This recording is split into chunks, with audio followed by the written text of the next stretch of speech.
There are people right now who basically think that they're qualified to rule this world and, create a global government where basically they call the shots and put an end to all the different nation states and have a one world government, the new world order, right? Yeah. Now, are these good people or bad people? I think that sounds like a good plan to me. Yeah, but they're evil people because of the fact that by nature, evil people are drawn to positions of power. Evil people like to control other people and be in positions of power. Well, okay. Also, good people do too. But here's the thing: right? you're making a face about it. But let's look around the world today. No. Let's look around the world at all the world leaders. Okay, are most of them good or most of them bad? Okay. Yeah. Because evil people, they love to gravitate toward these positions where they get all this glory and where they can play God and manipulate people. I personally, am libertarian leaning in my political views because I believe in as minimal a government as possible, because I feel like whenever the government does anything, they screw it up. And the more power you give them, the more things are going to be screwed up. And the most totalitarian and authoritarian governments throughout history have been the most screwed up places. And the place where there was the most freedom were the places where things went well.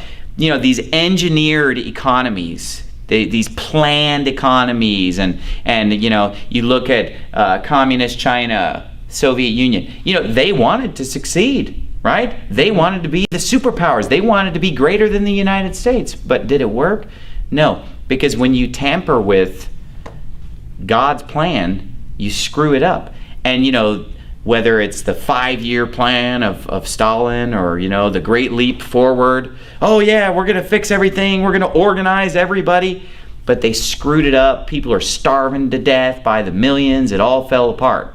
Whereas when you give people freedom and let things basically just happen organically according to God's design, then people are able to feed themselves and things are able to go well. So this idea of a global government, well, think about this. What if you lived in a country... A government run by the people, though. A global government run by the people. Like a government run by the people? Which people? Democracy? All of us. You know Direct what democracy is? Direct democracy is the worst form of government, because democracy is two wolves and a sheep voting on what's for dinner, number one. And number two is that most people are stupid. So why would you put the majority in charge when the majority is idiots? Okay, so what I believe the best form of government is an extremely minimal government, as little government as possible. Almost like anarchy, but just a little bit of police. Some people call it minarchy. Minarchy. I don't even believe in police. Okay. That might be shocking to you. That's yeah. But I get my views from the Bible, and in the biblical model, when God set up the Old Testament nation of Israel, they did not have police. Basically, what they had is the citizens were the police, in a sense. Everyone's armed, and basically there are judges. But that's a whole nother topic. That's very deep to go into all that. But my point being is that let's say you live in a country where things are really bad. You're living in the Soviet Union. You're living in North Korea. You're living in communist China. Well, your goal is to get out of there and go somewhere better. Right? That's why a lot of people are leaving Mexico and coming up here, because things aren't as good down there and they want to get up here where things are a little bit better, right? And it makes sense. If I were living in a messed up place, but here's the problem with this global government. When it goes bad, there's nowhere to go. Think about that. You got nowhere to flee to. Why did our ancestors come over to the United States in the first place? To get out of Europe. They didn't like the way things were going over there.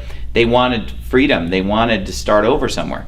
Well, if everybody's under the same government and it goes bad, which it inevitably will, like every government always goes bad, well, then there's nowhere to go. You're stuck in it. It becomes a prison planet.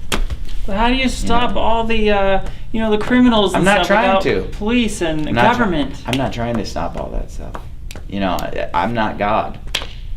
And here's the thing, when the government tries to stop that stuff, it gets worse. Because you're like, man, we got to step in and fix this. Okay, what about when the government steps in and wants to end the drug problem? What do? Make it worse? Yeah. Oh, we're going to stop crime. They make it worse. I have to agree with you on that one. But I do want a big The war on drugs is a failure. What about the war on poverty? We got to end poverty. You're going to let all these people starve to death? So we're going to have, the Great Society and all these welfare programs. What have they created? More poverty.